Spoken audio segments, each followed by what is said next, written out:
नमस्कार बच्चों, स्वस्थ रहो, खुशी से रहो, पढ़ाई जारी रहे बच्चों। आज हम लोग द्वितीय पीयूसी अपडेट भाग पार्ट 2 प्रतिशोध में बक्चार में हम लोग अध्ययन करने का विचार बनता है अहंकार उन्नति में बाधक है। तो श्रीधर पंडित बेटा भारवी के बारे में बहुत कुछ जानकारी रखे हुए है। भारवी जो शास्त्रास्त्र में पंडितों को हराने के बाद श्रीधर पंडित के मन में बेटे का उन्नति उसे प्रसन्नता देती है। प्रसन्नता तो देता है, बेटा भारवी आज संसार में एक महाकवि बन चुका है और उसे पूरी दुनिया में कोई भी हराया न जा सकता। लेकिन जैसे ही उसमें ज्ञान बढ़ता जा रहा है, लेकिन उसके साथ अहम भी बढ़ता जा रहा था। वो अहंकार से वो घमंड होता जा रहा था। उसे देखकर सहन न होने के कारण यह कहते हैं कोई भी व्यक्ति के उन्नति में अहंकार बाधा डालता है और उस उन्नति को रोक सकता है, वो कभी भी आगे नहीं बढ़ सकता। तो इसलिए हमेशा बेटे का उज्जवल भविष्य चाहने वाले पिता और हमेशा मंगल कामना रखने वाला पिताजी श्रीधर पंडित यह नहीं चाहते कि बेटे के उन्नति में अहंकार बाधक बने। तो इसलिए बड़े हुए सभा में पंडितों के सामने ही वह ताड़न कर चुके थे कि तुम महामूर्ख हो, अज्ञानी हो और दंभी हो।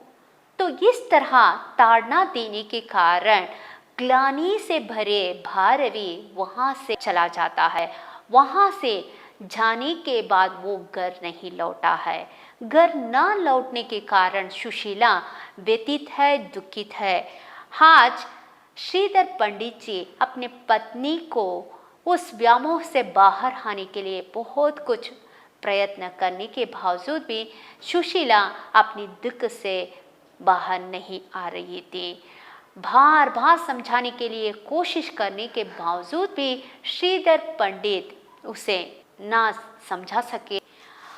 श्रीधर पंडित जी बार बार उसे कोशिश करने के बावजूद भी सुशीला के व्यथा को दूर नहीं कर सके थे। आज हम लोग आगे बढ़ रहे हैं, उस दुख को मिटाने के लिए भरसक प्रयत्न तो कर रहे हैं। उसके साथ साथ श्रीधर पंडित अपने बेटे के प्रति दिल में रहे मंगल कामनाओं के विचार पत्नी के सामने रखते हैं। वही विचार पर आज हम लोग अध्ययन करने जा रहे हैं। बच्चों, पेज नंबर 170 आपको देखना होगा। संवाद शुरू हो रहा है श्रीधर से। श्रीधर कहते हैं, अच्छा अब तुम विश्राम करो, शांत मन से, स्थित चित्त से। अब तुम सो जाओ, बेचैन ना हो, चैन से सो जाओ, शांत रहो। इस तरह सुशीला पत्नी सुशीला को समझा रही है। सुशीला विश्राम, स्थिर चित्त, माँ के लिए विश्राम और स्थिर चित्त। जब उसका पुत्र उसके पास नहीं है, आप विश्राम करें, शास्त्र चिंतन समाप्त करें। अब आप शास्त्र चिंतन ना करें, उसे समाप्त कर दीजिए। हाँ, बेटे के बिना माँ को कभी भी विश्राम नहीं मिलता। तो स्थिर चित्त वही मिलेगा तब उसके सामने पुत्र रहे। पुत्र जब पास होगा तब माँ को चिर विश्राम जरूर मिलेगा। तो इस तरह श्रीधर पंडित जी को सुशीला कहती है, श्रीधर मैं उठता हूँ, तुम शैया पर जाओ, स्थिर चित्त से शयन करो। उठो, मैं वचन देता हूँ कि कल भारवी को अपने साथ ही ले आऊँगा। अब तुम उठो, शयन पर जाओ और सो जाओ। सुबह जैसे ही उठते हैं, मैं वादा करता हूँ तुम्हारा बेटा भारवी तुम्हारे सामने जरूर रहेगा। सुशीला, आप मेरे जीवन का सबसे बड़ा कार्य करेंगे। चलिए, अगर आप मेरे भारवी को मेरे सामने खड़ा कर देंगे तो ये मेरे लिए बड़ा कार्य होगा। मेरे लिए ऐसा काम करेंगे तो मैं कृतार्थ हो जाऊंगा। आप मेरे लिए ऐसा बड़ा कार्य करिए, मेरे बेटे को मेरे सामने खड़ा कर दीजिए। श्रीधर, अब ठीक है, मैं दीपक मंद कर देता हूँ, यह लो आप शयन करो। मैं भी शयन करते हुए सोचूंगा कि सबसे पहले कहाँ जाऊं। अब मैं दीप मंद कर रहा हूँ, तुम भी सो जाओ, मुझे भी सोने दो और मुझे यह चिंता करने दो ताकि मैं सुबह होते ही भारवी को पहले मैं कहाँ उसे खोज लाऊं। सुशीला, उसके बिना मैं जी ना सकूंगी। भारवी के बिना मैं जी नहीं सकूंगी।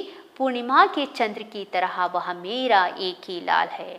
वो मेरे लिए एक ही पुत्र है, वो भी पूर्णिमा के चंद्र के समान है। सुशीला, मुझे नींद नहीं आ रही है, मन न जाने क्या क्या सोचता है। सुशीला बार बार वही कहती है कि मुझे नींद नहीं आ रही है, बार बार मेरा बेटा भारवी का याद ही मुझे आ रहा है। श्रीधर, अपना मन स्थिर करो, ऊपर देखो, आकाश में कितने तारे हैं, ये एक दूसरे से कितनी दूर है, किंतु इनमें से कोई चिंतित नहीं है, सभी समान रूप से चमक रहे हैं। सुशीला को समझाने के लिए कोशिश करते हुए एक उदाहरण श्रीधर दे रही है कि ऊपर आकाश में देखो कितने तारे हैं, हर तारे एक दूसरे से दूर है, फिर भी वो एक समान चमक रहे हैं। तो मेरा बेटा भी हमसे दूर है, फिर भी वो वैसे ही प्रफुल्लित रहेगा, सुख से रहेगा। सुशीला, इन तारों में कोई माता ना होगी। हाँ, वे तो तारे हैं, माता नहीं है। श्रीधर, अपने मन को कल्पना से मुक्त करो। सुशीला, श्री ईश्वर की शक्ति में विश्वास रखो। बीज से फूल कितनी दूर रहता है, किंतु बीज कभी मलिन नहीं होता। और दोबारा श्रीधर सुशीला को और एक उदाहरण दे रही है। तुम कल्पना से मुक्त होकर रहो और ईश्वर से विश्वास रखो कि तुम्हारा बेटा जरूर मिलेगा। और कभी भी बीज फूल से दूर होकर मलिन नहीं होता, वैसे ही हमारा बेटा कभी भी पतित नहीं होता, वो सुख से रहेगा। तुम चित से यानी शांत से सो जाओ। फूल को प्रफुल्लित रखने के लिए निरंतर रस बेचा ही करता है। तुम भी मंगल कामना करो कि जहाँ भी तुम्हारा पुत्र हो सुखी रहे, प्रफुल्लित रहे। जिस तरह फूल हमेशा प्रफुल्लित रहने के लिए निरंतर रस भेजा करता है, वैसे ही हमारा बेटा कहाँ भी रहे वो प्रफुल्लित रहे, सुखी से रहे, ऐसा मंगल कामना हमें करना चाहिए। हम ऐसा ही करेंगे। सुशीला, मेरा पुत्र जहाँ भी हो सुखी से रहे, प्रफुल्लित रहे।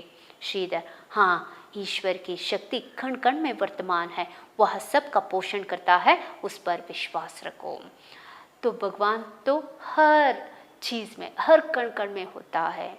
तो जहाँ भी मेरा बेटा रहा है उसका सुरक्षा भगवान करेगा।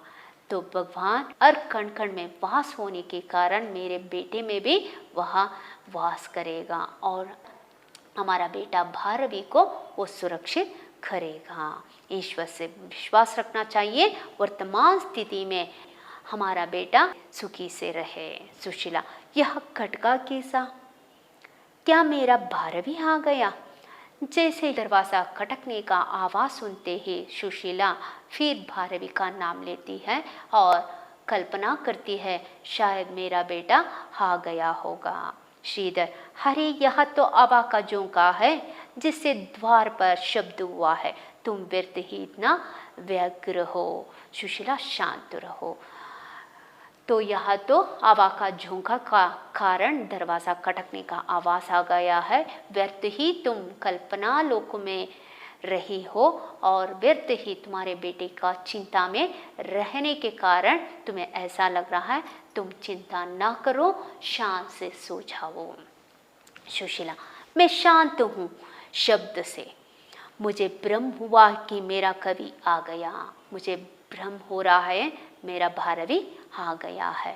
वह भी आते समय द्वार पर ही शब्द करता था।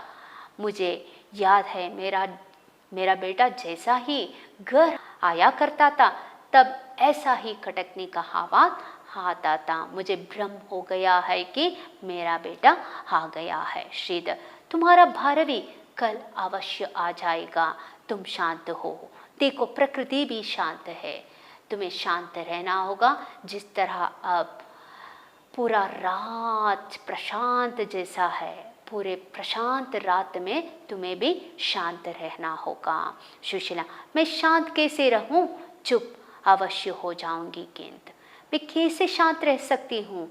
अवश्य मैं चुप तो रहती हूँ, लेकिन मन के लिए मुझे शांति नहीं मिलती। श्रीधर, सुशीला, मैं बहुत दुखी हूँ तुम्हें देखकर। यदि तुम इतनी अशांत हो तो मैं अभी तुम्हारे पुत्र को खोजने के लिए जाता हूँ। तुम्हारे दुख से मुझे भी दुख हुआ है सुशीला। तुम व्यर्थ ही ऐसा दुखित ना हो। अगर तुम ऐसे ही व्यथा में रहोगी तो मुझे अभी ही घर से निकलना होगा और रात भर तुम्हारे बेटे को ढूंढना पड़ेगा। सुशीला, अंधकार में वहाँ कहाँ मिलेगा? प्रातःकाल चाहिए। अब कहाँ मिलेगा? अब तो अंधकार है, रात है। अंधेरा में मेरा बेटा कहाँ मिलेगा? किंतु मेरी प्रार्थना है कि अब आप मेरे लाल की निंदा करना छोड़ दें। वह पंडित है, बुद्धिमान है, अब से ऐसा ना करे। हाँ, आप वादा करिए, मेरा लाल पंडित है और विद्वान है, बुद्धिमान है। अब से आप उसे कभी भी निंदा नहीं करना चाहिए। श्रीधर, सुशीला, मैं आज तुम्हें एक बात बताता हूँ। भारवी हाँ संसार का श्रेष्ठ महाकवि है। आज मेरा बेटा संसार में महाश्रेष्ठ कवि है। दूर दूर के देशों में उसकी समानता करने का किसी में साहस नहीं है। मुझे विश्वास हो गया है। मैं उसके पांडित्य से मैं प्रसन्न चित्त हूँ और उसकी समानता करने वाला दूर दूर देश में कोई भी ना रहा होगा, कोई भी साहस भी नहीं करता होगा। वहाँ शास्त्रास्त्र में बड़े से बड़े पंडितों को पराजित कर चुका है। मेरा बेटा शास्त्रास्त्र में बड़े से बड़े पंडितों को पराजित कर दिया है। उसका पांडित्य देकर मुझे हार्दिक प्रसन्नता होती है। उसका पांडित्य देकर मैं प्रसन्न चित्त हूँ। किंतु भारवी के मन में धीरे धीरे अहंकार स्थान पाता जा रहा है। लेकिन मेरे बेटे को मैं देख रहा हूँ, वो उसे कोई भी दूर दूर के देश में भी उसे कोई भी पराजित करने का साहस नहीं कर सकता। लेकिन मुझे इससे दुख है कि मेरे बेटे में अहंकार धीरे धीरे उसके दिल में बढ़ता जा रहा था। लेकिन मेरे भारवी के मन में धीरे धीरे अहंकार बढ़ता जा रहा था, अहंकार का स्थान प्राप्त कर रहा था। मैं चाहता हूँ भारवी और अधिक पंडित बने और महाकवि बने, पर अहंकार उन्नति में बाधक है।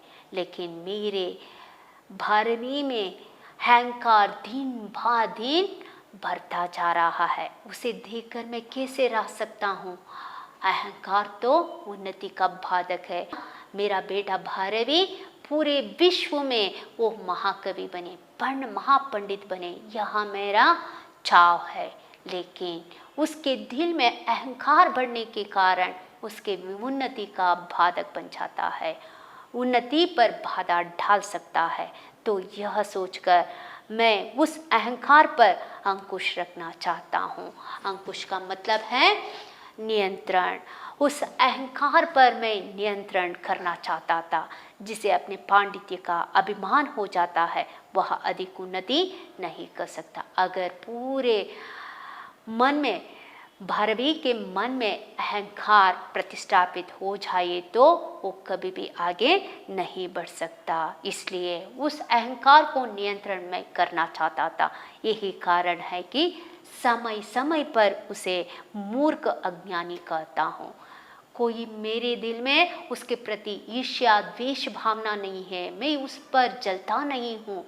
बस मैं इतना चाहता हूँ मेरा बेटा और भी आगे बढ़े और भी उसका ज्ञान वृद्धि हो जाए, प्रगति के पथ पर वो चले, यही विश्वास रखता हूँ। लेकिन ये विश्वास मुझ में न दिख पड़ा, क्योंकि भारवी के दिल में अहंकार बढ़ता जा रहा था, अहंकार का स्थान प्राप्त कर लेता था। इस अहंकार को नियंत्रण करने के लिए मुझे बार बार समय समय पर मैं उसे ताड़ना देता था कि तुम अज्ञानी हो, महामूर्ख हो। प्रशंसा तो सभी करते हैं, किंतु अधिकारी से निंदा भी होनी चाहिए। हाँ, उसके जय को देखकर सब लोग प्रशंसा तो करते हैं, लेकिन कभी कभी ऐसा अधिकारी भी होना चाहिए जो उसे निंदा करे। मैं नहीं चाहता कि अहंकार के कारण मेरे पुत्र की उन्नति रुक जाए। मैं यहाँ नहीं चाहता था कि अहंकार के कारण भारवी का ज्ञान रुक जाए, उसके प्रसिद्धि, उसके तारीफ जो है, उसके प्रशंसा जो है, उसके विकास जो है, उसके कवित्व जो है, पांडित्य जो है न रुकने के कारण मैं बार बार उसे नियंत्रण, उस अहंकार को नियंत्रण करने के वास्ते मैं बार बार उसे ताड़ना देता था। सुशीला, क्या कहा आपने? मैं नहीं चाहता अहंकार के कारण मेरे पुत्र की उन्नति रुक जाए। मैं यह नहीं चाहता था कि अहंकार के कारण मेरे बेटे का उन्नति रुक जाए। सुशीला, तो आप मेरे लाल पर क्रोध प्रकट करते हैं, वह सच्चा नहीं है। तो आप मेरे बेटे पर क्रोध करते हैं, गुस्सा करते हैं, वो सच नहीं है, हणुमात्र भी नहीं। इस क्रोध में पुत्र के प्रति मंगल कामना छिपी है। मेरा पुत्र और भी विद्वान हो और यशस्वी बने। तो जो मैं ताड़ना देता था, इसके पीछे एक कारण है, वो है बेटे का शुभ कामना, मंगल कामना छिपा हुआ है।